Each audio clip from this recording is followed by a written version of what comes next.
Sir, ಇದು ನಮ್ಮ ದೇವಸ್ಥಾನ ಶ್ರೀ ಸಂಜೀವಿನಿ ಕ್ಷೇತ್ರ ಹಾಗೂ ಸಂಜೀವಿನಿ ಅಂದರೆ ನಮ್ಮ ಆಂಜನೇಯ ದೇವಸ್ಥಾನ, ಲಕ್ಷ್ಮೀ ವೆಂಕಟೇಶ್ವರ ಹಾಗೂ ಶನೇಶ್ವರ ದೇವಸ್ಥಾನದಲ್ಲಿ ಪ್ರತಿ ವರ್ಷವೂ ನಾವು ಪಾನಕ, ಮಜ್ಜಿಗೆ, ಹೆಸರುಬೇಳೆ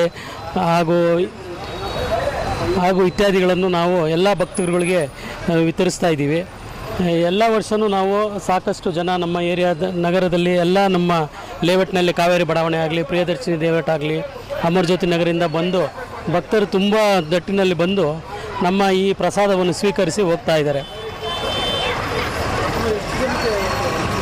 ಸುಮಾರು ಒಂದು 3,000ದಿಂದ 4,000 ಜನವರೆಗೂ ನಾವು ಪಾನಕ ಮಜ್ಜಿಗೆಯನ್ನು ಕೊಡಲಾಗಿದೆ. ಜನತೆಗೆ ಈಗ ಜನತೆಗೆ ಎಲ್ಲರೂ ಬಂದು ಶ್ರೀರಾಮನ ಜಪಿಸಿ ನಮ್ಮ ಈ ಪಾನಕ ಮಜ್ಜಿಗೆಯನ್ನು ಸ್ವೀಕರಿಸಿ ಸ್ವಾಮಿಯ ಕೃಪೆಗೆ ಪಾತ್ರರಾಗಬೇಕಂತ ಬೇಡ್ಕೊಳ್ತೀವಿ.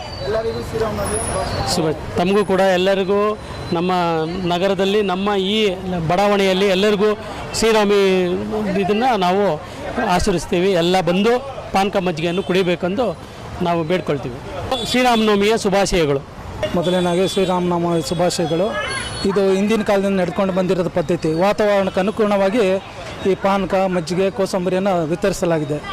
ಅದೇ ರೀತಿಯಾಗಿ ನಮ್ಮ ದೇವಸ್ಥಾನದಲ್ಲೂ ಸಹ ಪ್ರತಿ ಈ ವರ್ಷವೂ ಪಾನಕ, ಕೋಸಂಬರಿ, ಮಜ್ಜಿಗೆ ಹಾಗೂ ವಿತರಣೆ ಮಾಡ್ತಾಯಿದ್ವಿ. ಅಕ್ಕಪಕ್ಕ ಬಡಾವಣೆ ನಮಗೆ ತುಂಬ ಸಹಕಾರ ಚೆನ್ನಾಗಿರೋದ್ರಿಂದ ನಡ್ಕೊಂಡು ಹೋಗ್ತದೆ. ಎಲ್ಲರಿಗೂ ಶ್ರೀರಾಮನವಮಿ ಶುಭಾಶಯಗಳು.